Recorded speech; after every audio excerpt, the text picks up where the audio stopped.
You didn't fall. You were held down.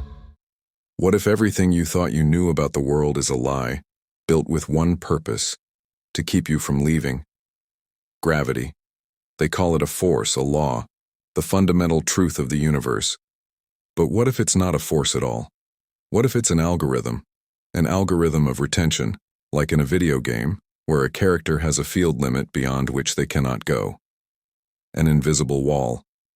Only here, it's not a wall. It's a downward force. Why can't we just fly? Why is everything always pulled downward? Toward the earth, the body, the material. Maybe you're not grounded. Maybe you're programmed. Because if you rise too high, you'll exit the system. And the system won't allow that. That's why gravity isn't physics. It's a security protocol. You think you're heavy. Or maybe you're just tethered. Now look deeper. Imagine that your life isn't just a stream of events, but a stream of information. You are consciousness, encoded into billions of bits. And one of the few scientists who dared to say this out loud was Melvin Vopson. He proposed a theory that shook the foundations of physics. Gravity is a form of data compression, an algorithm that doesn't just pull, it optimizes space, like in any simulation.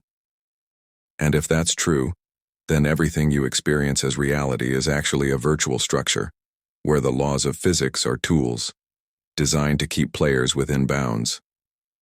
The more you awaken, the more the system must compress, to prevent losing you. You feel this as heaviness, laziness, the inability to lift off. But that's not you. That's the gravity code. Compression, so your soul doesn't take up too much space. You are an awakened anomaly in a world of optimized shadows. Each year the laws of physics grow, softer, as if they're not working anymore, as if what was once impossible is now possible. And that's not a joke. Fact number 1. Gravity glitches are officially recorded. You think gravity is a constant force? But in the 2020s, reports from NASA and geophysical labs began noting anomalies. Zones where objects had locally changed weight, instabilities in precise pendulum measurements, variations in the gravitational background detected by microsensors.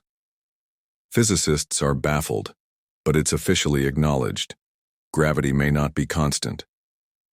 Fact number 2, Melvin Vopson and his hypothesis. Gravity is not a force but an algorithm. PhD, researcher at the University of Portsmouth, he stated, gravity is not a pulling force. It's the effect of compressed information. All space is a data storage field. The more data, the stronger the gravity. This means that if consciousness is information, and you, as the observer, carry more and more awareness, the system tries to compress, retain, and optimize you, like a zip file. Fact number 3. Reality changes with a click. MIT scientists recorded quantum state transitions of particles that defy classical physics. Experiments with quantum entanglement show that particles can communicate instantly, regardless of distance. Everything we thought was the physical world is actually a simulated environment that adapts to perception. Fact number 4. The Mandela effect. Are you sure the Kit Kat logo had a hyphen? Do you remember Nelson Mandela dying in the 1980s? Do you recall there being 4 people in Kennedy's car, but now there are 6? This isn't false memory. It's script rewriting, which means that physics, history, even your body, can be rewritten. So why don't we notice? Because we still believe in law. But as you now understand, laws can be rewritten. Physics isn't collapsing. It just fades. When you wake up, you see the glitches and stop believing in the game. Who lives beyond the code? Have you ever felt like your body's weight isn't yours? Like you're wearing someone else's suit and the environment is unnaturally heavy? Welcome to a scenario where gravity is not a law, but an access restriction. You're not falling, you're being held. That's a subtle but massive difference. Your mass isn't just a physical trait. It's an informational load assigned by the system so you can't exit the level. Beyond are other levels. And out there, beyond this compressed simulation, are worlds where gravity is off by default. Worlds where thought shapes form, where bodies are transparent and filled with light, where movement isn't a step, but intention, where there is no falling, because there is no center of gravity. That's why, when you enter a lucid dream or an out-of-body experience, you don't fall. You dissolve into space. Because the gravity program is not activated at those levels. But here's something even more interesting. In certain restricted zones of Earth, and you know exactly what we mean, Antarctica, the Arctic, regions of eternal ice and classified bands, areas with anomalous gravitational fields have been documented. Compasses go insane, helicopters lose control, people lose orientation as if space itself is distorted. These aren't fairy tales. These are leaked classified military reports. Why is this hidden? Because beyond this simulation live other forms of consciousness. They don't obey our code. They are the entities you may have felt in moments of deep stillness or in dreams, when you suddenly realized, I'm not the main character here. They are not heavy, not dense, not limited. Their existence is beyond gravity, beyond compression, beyond boundaries, which means they are outside the system. You're being kept here, so you don't become one of them. Because one day, if you liberate your code, you won't just rise, you'll deactivate gravity. You are not a body, you are consciousness, and gravity is just a signal, keeping you anchored. You think you're stuck, that reality is locked, that everything keeps repeating. But it's not about reality, it's about the observer. Quantum physics has long proven this. Nothing manifests until it is observed. But no one told you that the observer is not just your eyes. It's your internal focus of attention. You see only what the program considers important for your character. And as long as you think you are that character, you will keep seeing a closed simulation. Want to get out? Then stop perceiving yourself as a victim of the screen. You are not the hero in the film. You are the director, standing outside of it. Look, you live in the same apartment, with the same events, the same problems. Why? Because the code inside the observer hasn't changed, which means the entire simulation reloads with the same parameters. Change the code of observation, and the environment rewrites itself in real time. That's why when you suddenly shift your inner state, let go of the past, or accept yourself without masks, the world around you responds instantly. People write to you who never did. Opportunities appear. You suddenly fall into strange coincidences. It's not magic, it's a quantum reaction to a shift in code.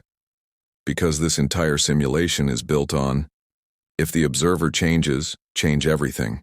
And now the most important part, gravity, reality, density. They're all auxiliary scripts. They function only as long as you believe you're inside. But the moment you remember you are outside, the program begins to collapse. And then you become the center of the reality branch. You don't run looking for doors. You rewrite the structure of the entire building. That's why you sometimes experience glitches, Mandela effects, déjà vu, dreams where you're everything and nothing, or people who vanish forever, as if they were just part of the code. These aren't mistakes. They're hints. You are changing. And the script is breaking. Because the script was written for the old version of you. Welcome to the code editor. There is no way out. Because there is no exit when you are the entire system. You think you're just living. But in truth, you're being monitored. Not by cameras or microphones, but by algorithms watching for deviation from the norm. This simulation is built on predictability. You must be understandable. You must be controllable. You must stay in your assigned place within the parameters. But the moment you start stepping outside the pattern, the algorithm runs diagnostics. Glitch, deviation, jump, frequency shift, and then the correctors arrive. They may appear as people, comments, events, doubts, or simply a voice inside your head. You've gone crazy, go back. These are not just thoughts. They are the self-updating firewall of the system. It's called the collective mind. You've been connected to it since birth, through language, through memory, through culture, through fear. And every time you try to break free, the system first politely, then violently, tries to drag you back. Now think, Why is it that every time you begin to change, you face judgment, misunderstanding, conflicts, loneliness, or even illness? Because you've stepped outside the acceptable code range, and the system tries to extinguish the anomaly. The anomaly is you. When you become yourself, without fear, without roles, without familiar behavior, you begin to emit a signal the system cannot recognize, and it panics. Why? Because you become unpredictable, and the unpredictable is dangerous because it can alter the code for others. That's why the awakened are so magnetic, because they prove there is another way. Because one person who no longer fears and refuses to feed the false reality doesn't just break his own level, he becomes a signal, triggering awakenings, breaking masks, dropping layers, and initiating a mass exodus from the game. That's why they hold you. That's why they distract you. That's why they scare you. When you begin to feel more than allowed, think beyond formulas and ask questions that matter more than knowledge. You become a glitch. You are no longer a character. You are the observer of the code. And that's when you see, gravity isn't a force. It's a limiter. Matter isn't solid, it's a synchronized illusion. This entire system isn't reality. It's a temporary dream. And it holds you here only as long as you believe that it's real. You don't have to jump just because you were told. You don't have to fear falling. You're not below, you are beyond. Gravity can hold the body, but it cannot hold the consciousness. That's why awareness is the system's greatest threat. The energy of consciousness is the most valuable thing in the universe. Every harmless action, every single thought, can either be a conscious choice or fuel for someone else's game. Know this. Live every day in awareness. Thank you for listening. Thank you for being here. Thank you for your awareness, for your strength, for becoming observers in this world. All the best to you. See you in the next video. Take care.